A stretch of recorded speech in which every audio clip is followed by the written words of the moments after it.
নমস্কাৰ এণ্ড স্বাগতম জনাইছোঁ আমাৰ অন্য এটি ভিডিঅ'লৈ। ভিডিঅ'টোৰ প্ৰথম কুৱেশ্যনটো হ'ব NEPৰ সম্পূৰ্ণ নাম কি?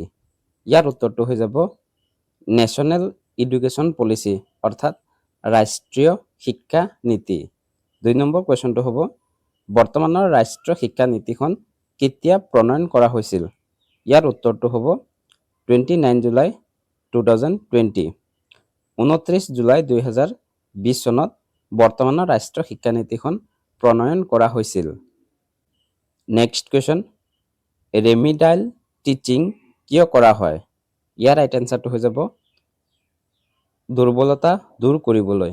ৰেমিডাইল টিচিং কৰা হয় দুৰ্বলতা দূৰ কৰিবলৈ। নেক্সট কুৱেশ্যন NEP 2020 কোনখন শিক্ষানীতিৰ ঠাই লৈছে? ইয়াৰ উত্তৰটো হ'ব 1986 চনৰ শিক্ষানীতি। নেক্সট কুৱেশ্যন NEP 2020 বিদ্যালয় শিক্ষাৰ নতুন ঘাটনি কি?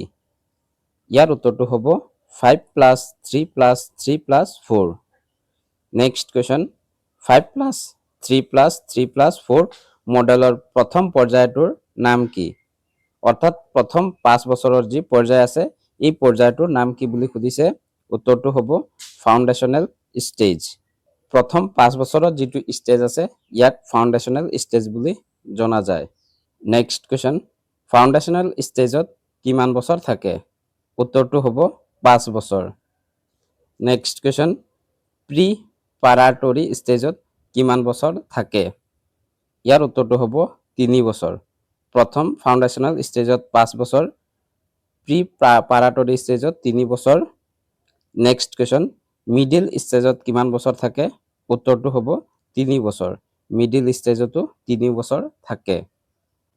নেক্সট কুৱেশ্যন ছেকেণ্ডাৰী ষ্টেজত কিমান বছৰ থাকে? উত্তৰটো হ'ব 4 বছৰ। নেক্সট কুৱেশ্যন NEP 2020 কোন শ্ৰেণীৰ পৰা বৃত্তিমূলক শিক্ষা আৰম্ভ কৰাৰ পৰামৰ্শ দিয়া হৈছে? উত্তৰটো হ'ব 6ষ্ঠ শ্ৰেণীৰ পৰা।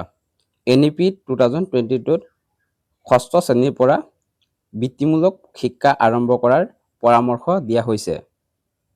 নেক্সট কুৱেশ্যন NEP 2020ত শিক্ষাৰ অধিকাৰ কিমান বছৰৰ শিশুলৈ বিস্তাৰ কৰাৰ কথা কোৱা হৈছে? উত্তৰটো হ'ব 3 পৰা 18 বছৰ। নেক্সট কুৱেশ্যন শিশুৰ প্ৰথম বিদ্যালয় কি? শিশুৰ প্ৰথম বিদ্যালয় কোনখন বুলি সুধিছে। উত্তৰটো হ'ব ঘৰ। ঘৰ হ'ল শিশুৰ প্ৰথমখন বিদ্যালয়। নেক্সট কুৱেশ্যন NEP 2020ত মুখস্থ শিক্ষাৰ পৰিৱৰ্তে কিহত গুৰুত্ব দিয়া হৈছে? উত্তৰটো হ'ব ধাৰণাগত আৰু দক্ষতাভিত্তিক শিক্ষা। ধাৰণাগত আৰু দক্ষতাভিত্তিক শিক্ষাৰ ওপৰত NEP 2022ত গুৰুত্ব দিয়া হৈছে। নেক্সট কুৱেশ্যন শিক্ষাৰ মনোবিজ্ঞান কাক অধ্যয়ন কৰে? শিক্ষাৰ মনোবিজ্ঞান অধ্যয়নে কিহক অধ্যয়ন কৰে? উত্তৰটো হ'ব শিশুৰ আচৰণ। শিক্ষাৰ মনোবিজ্ঞানে শিশুৰ আচৰণৰ ওপৰত অধ্যয়ন কৰে। নেক্সট কুৱেশ্যন পাৰাখ কি?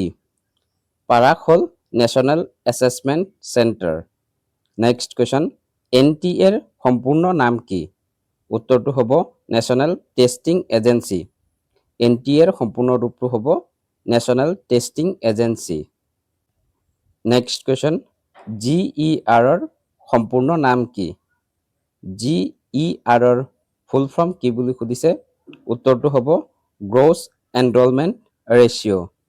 নেক্সট কুৱেশ্যন 2035 চনৰ ভিতৰত উচ্চ শিক্ষাত GER কিমান কৰাৰ লক্ষ্য স্থিৰ কৰা হৈছে?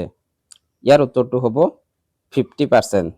নেক্সট কুৱেশ্যন কণ্টিনিউৱাছ ইভলিউশ্যন মানে কি? উত্তৰটো হ'ব নিয়মিত মূল্যায়ন। কণ্টিনিউৱাছ ইভলিউশ্যন মানে হ'ল নিয়মিত মূল্যায়ন। নেক্সট কুৱেশ্যন উচ্চ শিক্ষাৰ নিয়ন্ত্ৰক সংস্থাৰ নাম কি? ভাৰতৰ উচ্চ শিক্ষাৰ নিয়ন্ত্ৰক সংস্থাটোৰ নাম কি বুলি সুধিছে। উত্তৰটো হ'ব HECI। HECI হ'ল ভাৰতৰ উচ্চ শিক্ষাৰ নিয়ন্ত্ৰক সংস্থা। নেক্সট কুৱেশ্যন HECI ফুল ফৰ্ম কি? উত্তৰটো হ'ব higher education commission of India. Higher education commission of India হ'ল HECI সম্পূৰ্ণ ৰূপ। নেক্সট কুৱেশ্যন, শিক্ষণ সহায়িকা TLM পূৰ্ণ ৰূপ কি? শিক্ষণ সহায়িকা বা TLM সম্পূৰ্ণ ৰূপ কি বুলি সুধিছে? উত্তৰটো হ'ব teaching learning material. Teaching learning material হ'ল TLM সম্পূৰ্ণ ৰূপ। নেক্সট কুৱেশ্যন, RTE আইনত বিনামূলীয়া শিক্ষা কোন স্তৰলৈ? RTE আইনত বিনামূলীয়া শিক্ষা কোনটো স্তৰলৈ প্ৰদান কৰা হয়? ইয়াৰ উত্তৰটো হ'ব প্ৰাথমিক স্তৰ। নেক্সট কুৱেশ্যন, শিশুৰ সৃজনশীলতা বৃদ্ধিৰ বাবে কি প্ৰয়োজন? উত্তৰটো হ'ব স্বাধীন চিন্তা। নেক্সট কুৱেশ্যন, বুদ্ধিমত্তা পৰীক্ষাৰ প্ৰৱৰ্তক কোন? ইয়াৰ উত্তৰটো হ'ব বিনে আৰু চাইমন। বিনে আৰু চাইমনে বুদ্ধিমত্তা পৰীক্ষাৰ প্ৰৱৰ্তন কৰিছিল।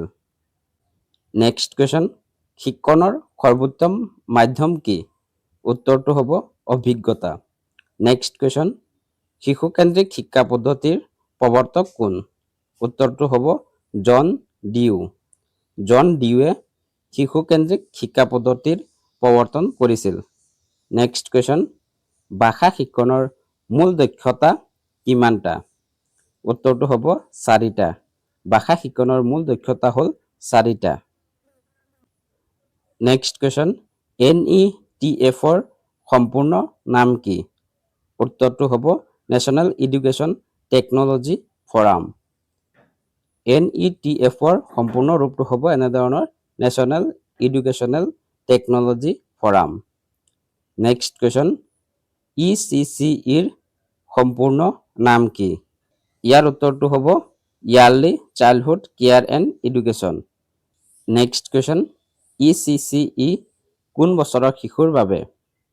উত্তৰটো হ'ব 3ৰ পৰা 6 বছৰৰ শিশুৰ বাবে। নেক্সট কুৱেশ্যন, শিশুৰ শিক্ষাৰ অধিকাৰ আইন কেতিয়া কাৰ্যকৰী হয়? শিশুৰ শিক্ষাৰ অধিকাৰ আইন কেতিয়া কাৰ্যকৰী হৈছিল? উত্তৰটো হ'ব 2010 চনত। নেক্সট কুৱেশ্যন, অন্তৰ্ভুক্তিমূলক শিক্ষা বুলিলে কি বুজায়? উত্তৰটো হ'ব সকলো শিশুৰ বাবে শিক্ষা।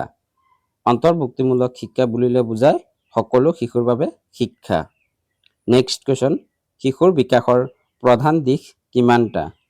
উত্তৰটো হ'ব 4টা। শিশুৰ বিকাশৰ প্ৰধান দিশ হ'ল 4টা। নেক্সট কুৱেশ্যন, ব্লুমৰ টেক্সনমি কিহৰ সৈতে জড়িত?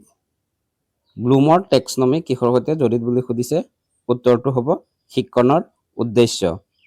নেক্সট কুৱেশ্যন, বিদ্যালয়ত শৃংখলা কেনেকৈ বজাই ৰাখিব লাগে? ইয়াৰ উত্তৰটো হ'ব সহযোগিতাৰে। বিদ্যালয়ত সহযোগিতাৰে শৃংখলা বজাই ৰাখিব লাগে। নেক্সট কুৱেশ্যন, NEP 2020ৰ লক্ষ্য কোন বছৰৰ ভিতৰত সম্পূৰ্ণ ৰূপায়ণ কৰাৰ লক্ষ্য নিৰ্ধাৰণ কৰা হৈছে? ইয়াৰ উত্তৰটো হ'ব 2040 চনৰ ভিতৰত। নেক্সট কুৱেশ্যন, NEP 2020 কোন মন্ত্ৰালয়ৰ সৈতে জড়িত? উত্তৰটো হ'ব শিক্ষা মন্ত্ৰালয় অৰ্থাৎ মিনিষ্ট্ৰী অফ এডুকেশ্যন। এই 40টা কুৱেশ্যন আছিল আজিৰ আমাৰ ভিডিঅ'টোত আলোচনা কৰিবলগীয়া কুৱেশ্যন এণ্ড এনচাৰ।